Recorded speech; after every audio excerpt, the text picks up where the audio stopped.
What's up, guys? It's Boutenkos here. It's fall, which means that it's elderberry season. Now, there are a lot of videos on the net about elderberries. Most of the ones I've seen make little or no mention that elderberries should be eaten sparingly. So this year I thought I'd put together my own video on elderberries to balance this out. In the interest of full disclosure, I'd like to discuss some of the benefits associated with eating these berries, as well as some things to be careful of. Based on the research I've conducted, most wild food experts agree that elderberries are edible. That said, it's commonly known that elderberries contain cyanide-producing compounds, which if ingested in large amounts can lead to unpleasant side effects such as stomachache and vomiting. To the best of my knowledge, blue elderberries contain much less of these toxic compounds and are thus more suitable for consumption. Furthermore, the bulk of the cyanide compounds in elderberries are found in their leaves, stems, and unripe fruits. So if you are diligent about how you collect and process your harvest, the risk you assume should be minimal. For this reason, I have come to classify elderberries not as edible but as medicinal for myself, and I eat them very sparingly, no more than a handful every other day.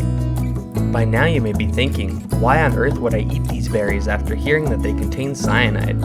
Well, elderberries are extremely nutritious. They are high in antioxidants, vitamins, and minerals, and they are a great pick-me-up during the cold winter months when store-bought food is expensive and not as fresh.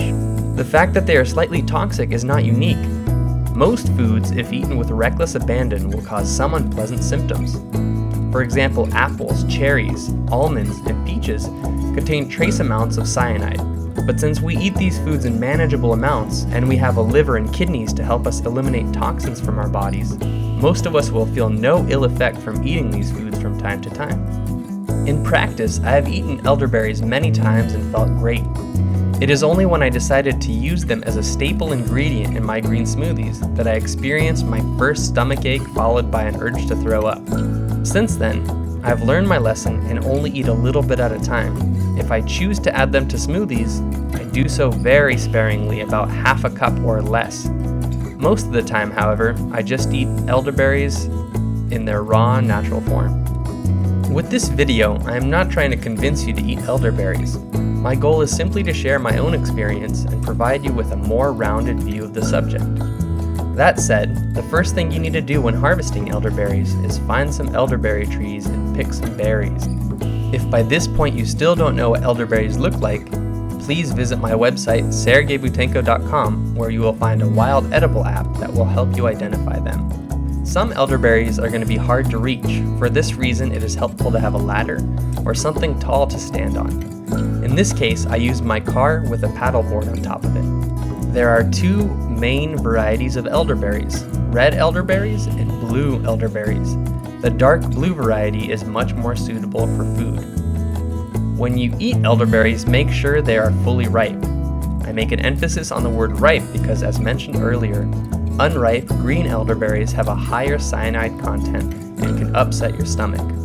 But if the fruit is ripe, you should have no ill effects. How do you know if an elderberry is ripe or not? Ripe blue elderberries display a whitish dust when they are ripe. They also turn soft as they ripen. On the other hand, unripe elderberries can range in color from green to dark blue, and they will be hard to the touch. It is important to note that one cluster of elderberries can contain both unripe and ripe berries. Once again, look for the whitish dust to be certain. Another thing to watch out for is eating too many elderberry stems. When you collect your berries, try to pick off as many stems as possible, as they contain the bulk of the toxic elements.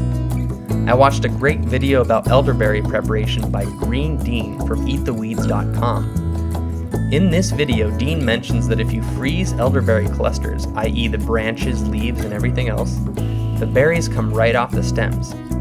I decided to try this, and it works like a charm. Here you can see that the frozen berries come right off the branches, enabling me to sift away 99.9% of the stems. This process is fast and easy. From here you can repackage the elderberries in Ziploc bags and keep them in your freezer until you are ready to use them. There you have it, free nutrition for the winter months. In summary, Elderberries are commonly considered as being edible, but they can induce some unpleasant reactions if you eat too many of them or if your body is sensitive to them. As mentioned earlier, I have come to view elderberries more of as a medicinal plant rather than an edible one, which means that I eat them very sparingly, usually by themselves, and I definitely don't indulge in elderberries every day.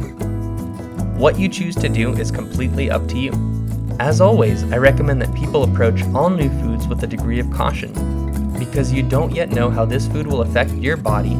Eat it in small doses until you are sure that it agrees with you. If you find that a certain food doesn't agree with you, please don't force yourself to eat it. There are plenty more wild edibles out there that will make you feel joyous and happy. And if you follow your body and its cravings, you will ensure that you're perfectly safe 100% of the time. For more information on wild edibles and common sense foraging guidelines, subscribe to this YouTube channel, Boutenko Films, or visit sergeyboutenko.com.